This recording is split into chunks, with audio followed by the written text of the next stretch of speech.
And we are back with another section. Oh, look, it's my leg. Um, yeah, I still have all of this and then half of another binder. So, uh, without further ado, Silent Scope. They have an exclusive. I don't even know if I can play it with my PS2 because I know that they have an exclusive light gun for the Silent Scope 2. Is it for Xbox original? I don't know if it was an exclusive or is it something different. I can't recall. I think I got it because I had a bunch of light gun games at the time, and I was trying to justify the purchase. Like I had Time Crisis. It was fun. It was fun to play Time Crisis, but then I was like, well, that's kind of all you can play. And the other ones, even back then, they were like $60, and they were just arcade games. So it's like that's not even worth it, and you can't even play them on modern hardware anymore. So I would need to go buy a CRT again to actually be able to play them, which I don't feel like playing anymore. I don't feel like doing. Soldier of Fortune Gold Edition. I don't even know what this is. I don't know if I've heard about it or something. I have no idea. Hmm. Yeah, you couldn't. I have like literally no idea what that's about. Uh, I got no idea, Chief. I literally have no idea what that's supposed to be about. Anyway, Lair. This was a PS3 game that was mocked to no end. I think it because it said the dragon controls were just so realistic at the time, and or was that something else? There was Genji, the Days of something, where they said the giant enemy crab, but I don't think Lair was a part of that. I think it was because the six-axis controller was so impossible to use, and you have to use the correct controller. It doesn't work. It's like PlayStation Move, which I don't know. I don't think it's good. I've had it for a while because I was like, well, I mean, it could be a cool tech demo for like 5 to 10 minutes, but obviously it's not that cool because I would have already played it. Ah, yes, the Club, made by Sega. I think this is that multiplayer game that they had, and I don't think I can even play it anymore because I believe it's multiplayer exclusive. Um, I don't really know anything about it. I think one of the YouTubers, like to Snaker or something, referenced it, and I wanted to pick it up, but even at the time, um, you can't play it now. So why did I buy it? I don't know. Maybe there is a single player mode. Who knows? I'm not I. Not I. Onimusha. I used to have all three of these games, believe it or not. Onimusha 1, 2, and 3. They can't re-release 3 because it looks like it has some dude's face and he refuses to re-sign the licensing agreement. So that kind of sucks. But I don't really even know what Onimusha is about. Oh wait, no, there's Onimusha Tactics, I think, on like the DS or something that changes it. I think it's a character action game if I'm not mistaken, but I probably am. I only got it because it was so cheap. Um, you know, that's all. Um, Dark Kingdom. I don't even know what this is about. What is this? Forgotten Realms? Is this Forgotten Untold Legends Dark Kingdom? It's rated T for teen. I don't even know what this is. It's from 2006, so obviously that means it was released before 2007, I guess. I don't even know. You can at least tell for like the older PlayStation 3 ones they have it like that weird kind of like not all the way through there. It's kind of weird. I mean, like the Xbox one's on top, Xbox 360, and then like the PlayStation just started out with that corner, and then it went to down on the bottom, and now it's up there. I don't know. Maybe that was a dig at them, saying like, "Oh, we're just so superior that we have, we're up top, you're down there, we're up top." I don't know. They have weird psychological tactics that they use in a lot of things that you never even realize. But Dark Light Conflict. Again, no idea. Just picked it up because it was cheap. If I'm not mistaken, that's some sort of like starship fighter similar to Descent, but I'm probably wrong. This I literally have no idea. Same with Dark Kingdom. I at least knew Lair. That's actually kind of impressive. I know I know like only half of the games on here. Um, Fusion Frenzy. I've heard about it. I don't know what you do. You're in a random ball. That's about it. Yeah. Sorry, this one was a terrible one to start out on. I don't have anything to say for most of these. Oh, and if you'll see in the bottom left here, I have a better copy of Call of Juarez, so there's really like no reason to have that, I suppose. So that kind of sucks. Warhawk, that's a remake of the PS1 game Warhawk, which I haven't played, so I don't know why I was so obsessed with getting it. um, Dragon's Dogma, haven't played it. Don't know why I got it. I guess I thought this one would be more interesting because I'd have more to say, but quite honestly, this is literally just I went up in there, saw some cheap stuff, and I got it. But I do have like I had Blood in the Sand, and a lot of these other games are like in my next section. I have a lot of more like of note games to talk about. Space Griffin VF9. Oh wait, this is the sequel to oh no, it's not. No, it's not. It's not the sequel to Kill League. Crap. I don't know what that is. It was published by Atlas, no matter what. Um, yeah, pretty much all of these. I don't even know. There's just some PS1 games. They sound cool. Like Sentinel Returns. That sounds cool. That's why I got it. Darkstone. Sounds cool. That's why I got it. There's no real like third thing motivating me. I mean, and I don't know anything about these games. Like at least with Dragon's Dogma, I've heard people talk about it. I know that there's a remake. That's a remake. I already talked about that one, so it's like there's really nothing. Like I literally have no notes to talk about. But Kane and Lynch Dead Man. I did play this game all the way through. I played the sequel all the way through. It's if its shooting was better, it would literally make it like a 7 out of 10, like easy. I think how it is now, it's like a 5.5 to a 6. But yeah, they just didn't strike the landing, and the ending was terrible. But I did like Kane and Lynch, and I did like Kane and Lynch 2, even though Kane and Lynch 2 shouldn't be able to happen in terms of the timeline for like what happens at the end of Kane and Lynch 1. But the music in Kane and Lynch Deadman is so good, dude. Listen to a bunch of them. Like Jesper Kidd is such a good soundtrack designer, dude. I don't know how he does it. I think it's the truck fight. That is such a good one. It goes like do do do do do do do do do. Obviously, you should listen to it, but it is a killer soundtrack. It's so good. And based off of a very crappy game. It's like Postal 3. Its soundtrack is just so good for like no reason.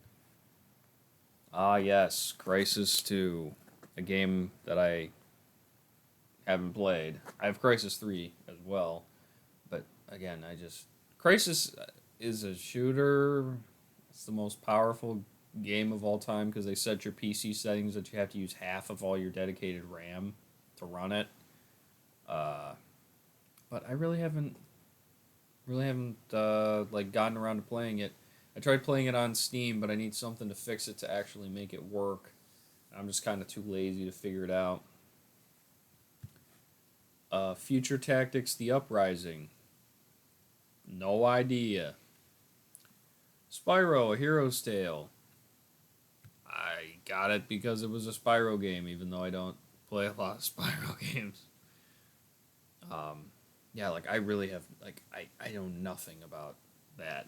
Like and even A Hero's Tale too, honestly. I don't even know when that one came out compared to like Enter the Dragonfly. Like when did that even come out? I have no idea. Sniper Elite 3, I like similar to Sniper Ghost Warrior. That's like a game I kind of got it only for that. I heard you can like snipe you can snipe a lot of people in the nuts. So that's funny. That's cool. That's kind of why I got that. And then they have like the cool ports. See, I always something that's a trend with me is you can see I love the weird ports. I love having ports that are just so stupid. Like the Metal Gear Solid 5 version I have is the Xbox 360 version. I love these like weird I love these weird things. Like they would never do that. Even with Red Dead 2, that was kind of surprising that they had two discs to do it. They do allow you to install the data off of the internet, but that was like so rare. It used to be games came on four discs. Now they don't even come on one. You know, they actually literally don't come on one because they're all download codes. What Obsidian made this? No way. The espionage RPG? I never even noticed that. I bought this game and I don't know anything about it. Okay, I took it out of there to look at that. That's almost kind of you have to at that point, right? Like, wow. I didn't even know that. I have no idea. It's made by Sega too. It's published by Sega. Weird. Is there another page from this too? Oh. Okay, kind of a weird way. I was trying to organize all this, but obviously you see what happened. I'm just gonna go here and then go backwards. Juiced 2 Hot Import Nights. I don't know why I got that. Kind of a cool name though. And then Freedom Fighters, I only got that because that was wasn't it IOI? Who made it? Oh, I can't remember. It's not on there. Oh crap. I think that was IO Interactive. I think so. But it was published by EA. That wouldn't make any sense. Oh, I can't remember. Either way, I heard Freedom Fighters was a good game. So here are more of my GameCube games. Star Wars Rogue Leader, Burnout Original, and then Splinter Cell Original. I like Star Wars. I don't know, not anymore with how bad it's gotten, but I don't know. I kind of had like these other ones because it was really cool to see the like the end of anyone actually publishing on Nintendo consoles. Because even with the success of the Wii, they didn't even bother to like port anything over because the Wii was just so comedically bad in terms of it barely. I mean, it was almost just a souped up GameCube. They didn't even try to get anything. There's not a single game on the GameCube that is even close to like some of the launch games. I know that I said Dead Rising like a while ago for like in the Wii one or whatever because they had that Wii port. But it's insane to see the 360 version and the Wii version at the exact same. They were released within like a year of each other, and the Wii version is just so poor. Like, I don't know where I was going with that. Blah blah blah. It doesn't matter. It's about I hate Nintendo. You know, I don't hate Nintendo. I just think they're just so overrated.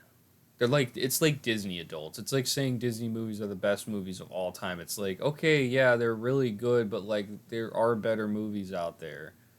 Like the same people who say Tangled, like the same people who say um like Frozen and all these other movies are just so good. It's like they like watch The Hateful Eight, dude. That's perfect. Like I love movies like that or like Django Unchained, you know. I know I'm just talking about Tarantino, but it's like it's just how could you limit yourself with picking? It's like people who limit themselves with music. Like I know a guy at work who he only like there was a dude at work who only listened to rap music, and when I asked him, it's just why would you want to listen to the exact same, especially nowadays.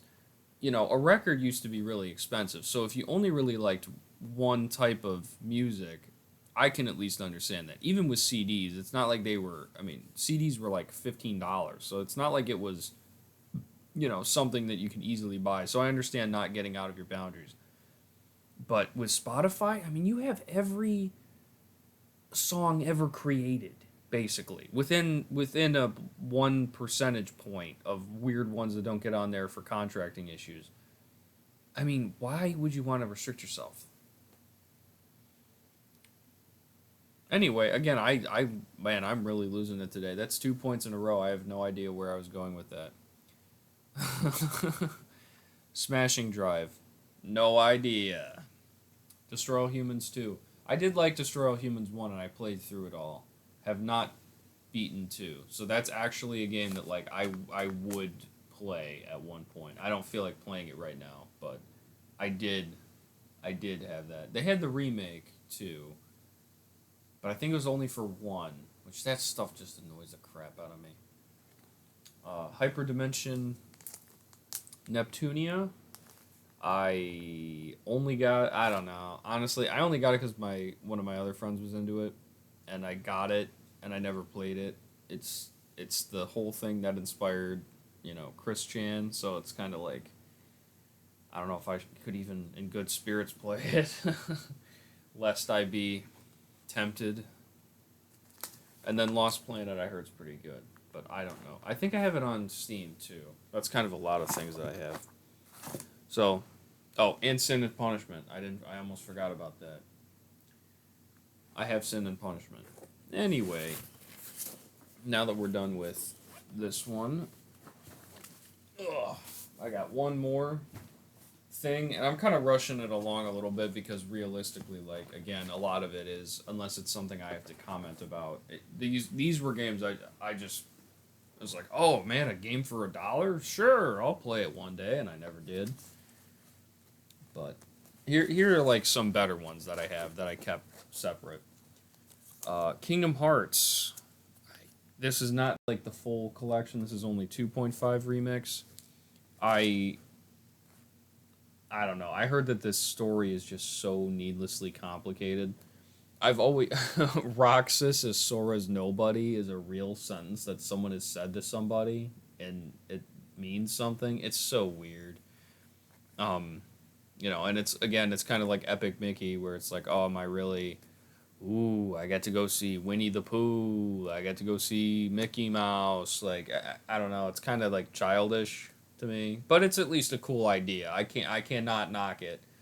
Making an RPG off of Disney characters, genius. I mean, whoever came up with that idea, you got to give them props. No, no way. And I think the music's very good too. I just haven't really gotten into it. I just think nowadays like with my old man hate of a lot of things that I just don't really see it.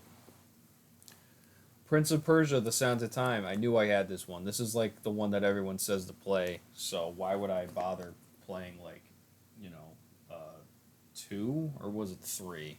This is 2, I think. I don't know. I think I'm still gonna play it. Ooh, look at that. That thing's rough. I don't know if you can see it. Look at that. Look at all those scratches, man. Whew. So, I was just careful not to show myself. Because I don't know, I don't want to show myself. Aha, see, this is stuff where people are going to be like, oh, like, you have a copy of Xenosaga? Dude, this stuff was like $10, and I was like, dude, loose? Like, come on, this is insane. They were all $10. Like, all of them, all 3 of them together were $10. I was like, why wouldn't I? Just because they're loose? Like, dude, you can, like, print up your own boxes and at least get something for it. Yeah, I only got it because they were expensive. There's really no other reason. That's pretty much it. I think I booted up Xenosaga Part 1 for like 5 minutes. It's like, oh, why do I want to play like a 30-hour RPG? I know Xenosaga 3 is literally like 150 or even was 150 a few years ago, so it might even be more. You know what? I'll take Remember Me. Remember Me is a shooter, I think. So, ugh. I don't really know much else about it. I've always kept it, though. That one I've kept for a really long time. Air Combat. It's another super old, long box PlayStation game. I do like games with that, though. It's just kind of like the tech demo we feel where, and I know it's upside down, but it's like, I know it's kind of the tech demo we feel where it's kind of cool to just experience something so old. It's like when I played Doom 93, I was like, oh, this is like kind of fun.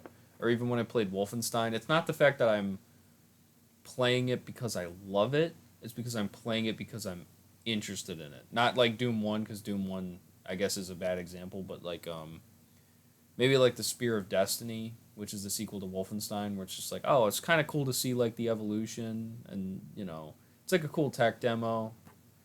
It's like watching a movie for special effects, I guess. Like it's not really, you're not really there to watch the movie. Like I'm not really here to play the game. I'm just here to see like, oh, that's kind of cool. Or like playing Driver, you're not really playing it for the game anymore because there's so many games that do it better. But it's just like, oh, that's a cool benchmark of what we were leaping from the SNES to the PlayStation. Like that's kind of cool. Other than that, it's not really like a game you play until they like the PS2 era where stuff is like replayable, or like some of the choice PlayStation games like Metal Gear Solid. They're still good.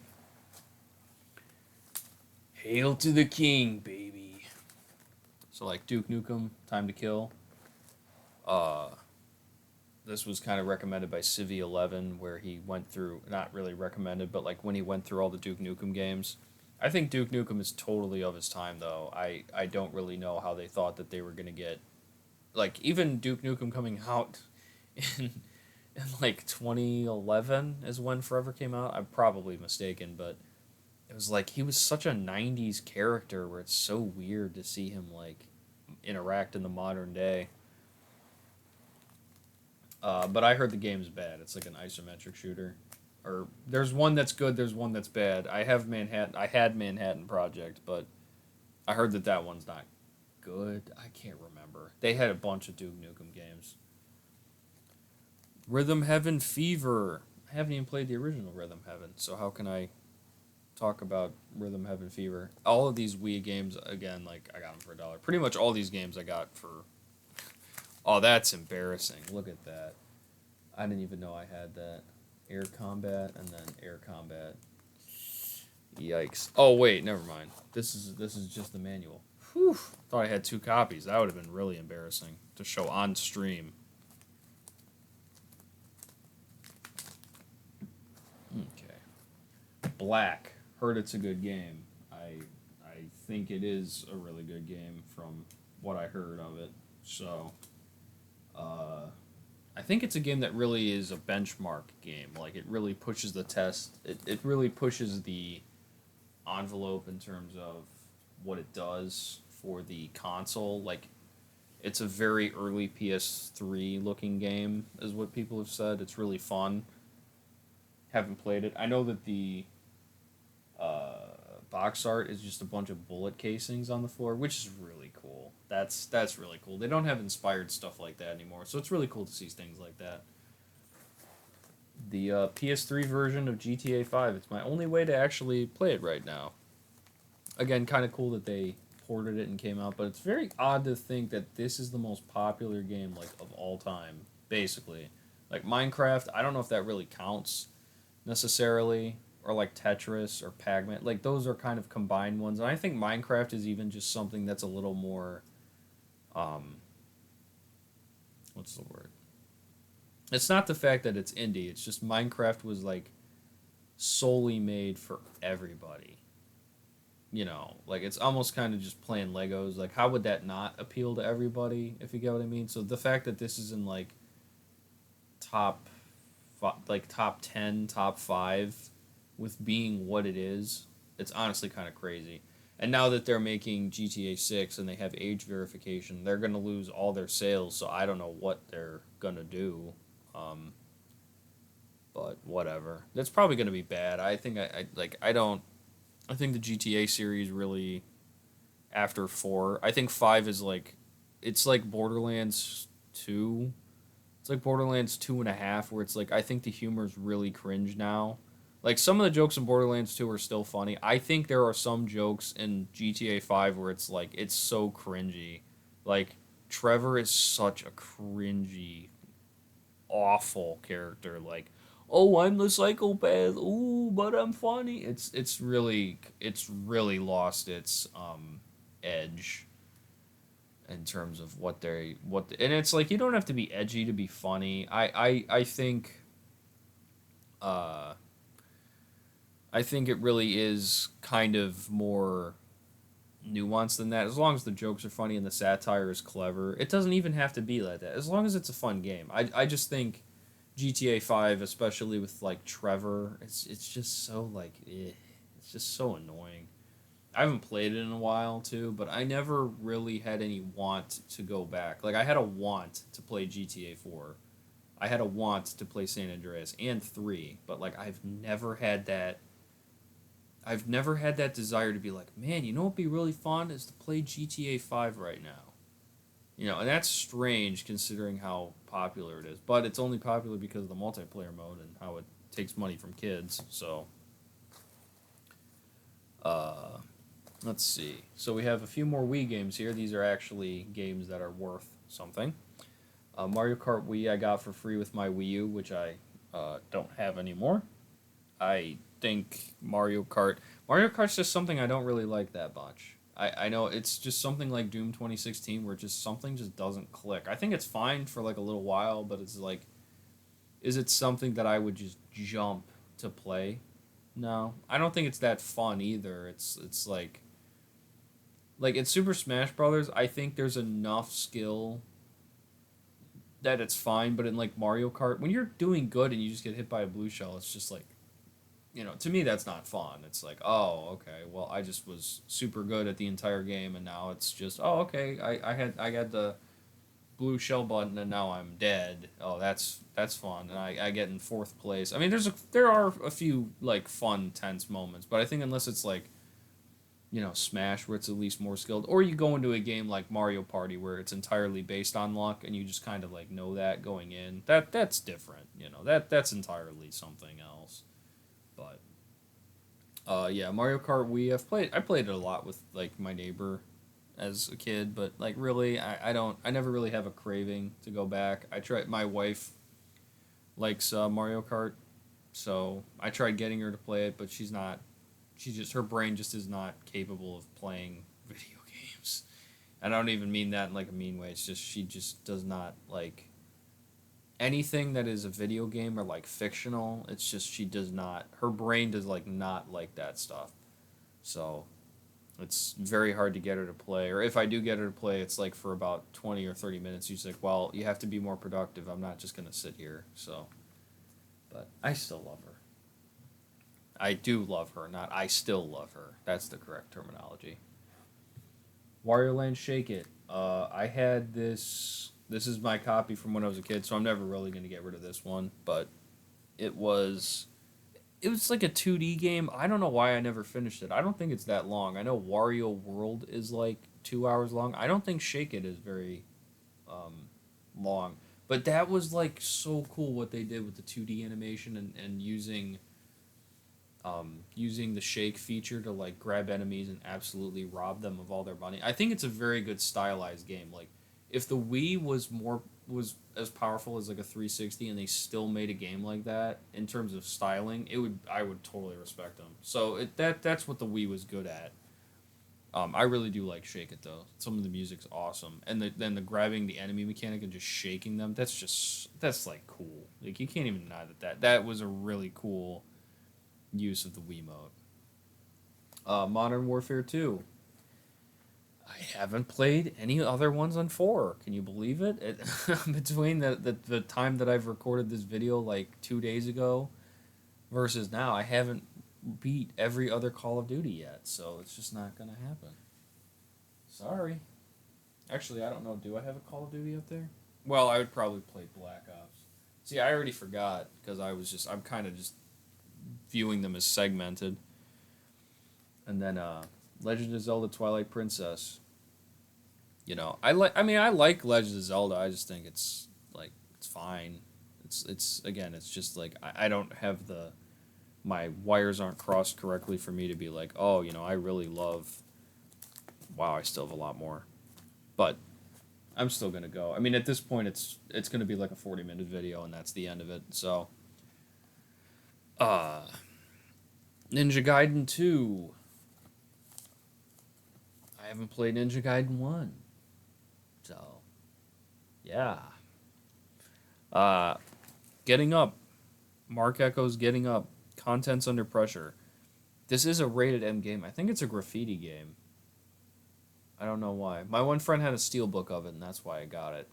Because I was like, oh, that's really cool. But now steelbooks are just kind of overrated. There's no point to have a steelbook because there's nothing that releases on it. I don't even. Again, I don't even know. I haven't played. Haven't played it. Steel Lancer Arena. Steel Lancer Arena International. That's the sequel to Phantom Crash on Xbox, which I think is a spiritual successor to Kill League, if I'm not mistaken. Um, I only got this because I played Phantom Crash for like 5 minutes, and like it was a sequel that was only released on the PlayStation 2. So I was like, oh, that's so cool, dude. So I bought it. Like that's the only reason why. I haven't played it, obviously. Um, so yeah, I don't remember how much I paid for it. I think that one actually was worth money at the time. Like I had to pay a decent bit of money for that. Project Gotham Racing 4, the fourth game in the Project Racing Gotham series, and we haven't heard anything from them, so it probably wasn't that good because there would be a sequel. Tomb Raider trilogy. You know, I think I probably would play more of the Tomb Raider games if they weren't just so like. I mean, there's just too many of them. It's like you can't even.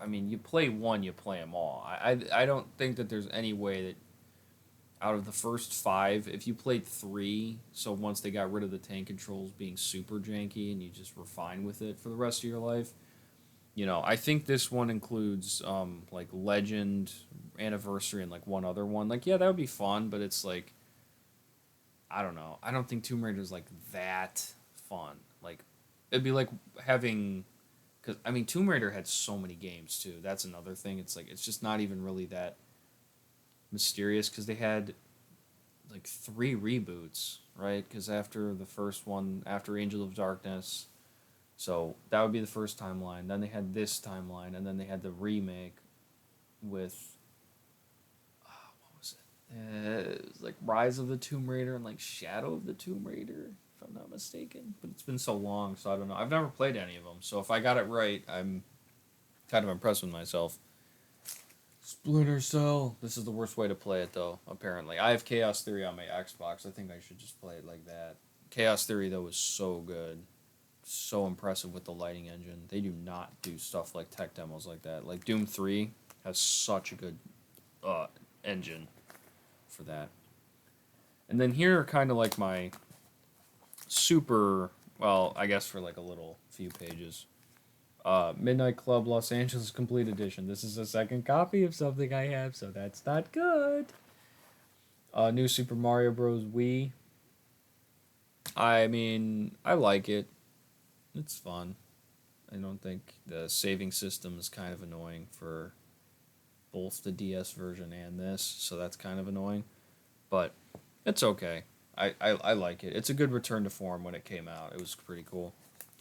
But yeah, the rest of these are pretty much. Oh, see, I do have Lost Planet 2. I don't know anything about that, and I don't know anything about Loaded. So I'm just going to talk about the rest of these because these ones are actually really rare. So I was just randomly in a game store and I found JoJo's Bizarre Adventure All-Star Battle physically. And I was like, this was before All-Star Battle R came out, like by years. And I was like, dude, that's like a physical copy of that? I think I paid like $30 for it too, so that was not cheap for that. And it's probably worth nothing now because the remake came out. But still, it was pretty cool. I played a lot of the sequel where that was the tag team multiplayer, which was so weird of a concept for it to be like that, but it was still fun. I liked All Star Battle for the little bit I played of it, but I don't like, again, it's a 2D fighter. It's only because I really like JoJo's. Edge of Time. I think I got this for like 35 or 40, and it's still like $80 now. So I was like really like, oh man, I can play Edge of Time, and I don't I didn't play it, so obviously I didn't want to play it that bad, but um it's a sequel to Shattered Dimensions. I heard it's like not that good. That's like a pretty short campaign, so that kind of like brings it down a little bit, but it's still fine, probably, I'd imagine. So I know this for a fact. I've said this like multiple times, but I know I got this for $5. Silent Hill 4: The Room, which I think now even on Xbox it's like $60, which is like crazy to think because this is the worst one, from what people say. But now there's always like, stuff. Entertainment has gotten so bad, like so comedically bad now that we're relooking at movies that were like actually bad and saying that they're good. So like Silent Hill 4 people are saying is good now from what I've heard, and it's like, no, I mean, wasn't this game sucky? It's not even something funny like The Room, which is just so bizarre that it always was funny when it came out, but it's like, no, we have like genuinely bad movies people are saying is good now. Like, and same with video games too. It's like, oh, it's not all bad. It's because games are so bad now that they have to, go back. Saw. I like the Saw franchise. I think Saw 1 is just such an amazing movie. Honestly, it's one of the like I've never rewatched it, but I can pretty much tell you what happens. It's a really good way to introduce a lot of things. Like, that was a perfect horror movie. Love Saw. They have a sequel to this game too, and it's like $80, but I just got the original. I haven't played it, obviously, but I do like the Saw games. I don't know who you'd even take place as, like a victim or the killer. And then these two I got from a video game store that I always used to frequent. This copy of Diablo was $20, even though it's like totally ripped up. And I walked up there. He's just like, "You think?" He put it in the like clearance bin. He's like, "You think you're gonna get away with that for like $1?" I was like, "No, no." I was just genuinely curious how much it was, because Diablo on PS1 is like it's like $100 even back then. He's like, "All right, I'll give it to you for like $25." And I was like, "Awesome, that's cool." Like, no, I don't care about paying less. Like, yeah, obviously it's scratched bad. It still turns on though, and if you put it in the PS3, it has to load up. As long as it reads the disc, it gives you an emulated version. So that's pretty cool. And then he just gave me a copy of Yakuza on PS1. I mean, on PS2. I mean, you can see there's this weird like numerical system on that. So yeah, that was kind of something that was a bit weird. But I mean, he gave it to me literally for free. So I was like, oh, I can't complain. I mean, even back then, it's worth a lot of money. So with all that, I have a few games I need to play so I can actually start tackling my backlog. Maybe one day I'll eventually get all these done. Probably not, knowing how life will probably catch up to me, and I want to focus a lot of time on my writing. But I hope you enjoyed looking through all this stuff with me. If I had to make a YouTube video though, when I like if I didn't sell all that stuff, man, I don't know why I did. I should have just kept it. Honestly, just literally kept it in a box for another like 20, 30 years. It'd be worth so much more than it was. I don't know why I did it. It was just mainly to like get rid of it for clutter reasons, but yeah, I mean, I still have a bunch of cool stuff even in here. Like, I mean, who can say that they have like Diablo on PS1? Not very many people, because it's so rare. So yeah, I hope you enjoyed watching this with me, and I will post an update when I finally start getting through. I'll post a quick view on all the ones that I finally play through. So hope you enjoyed watching this video.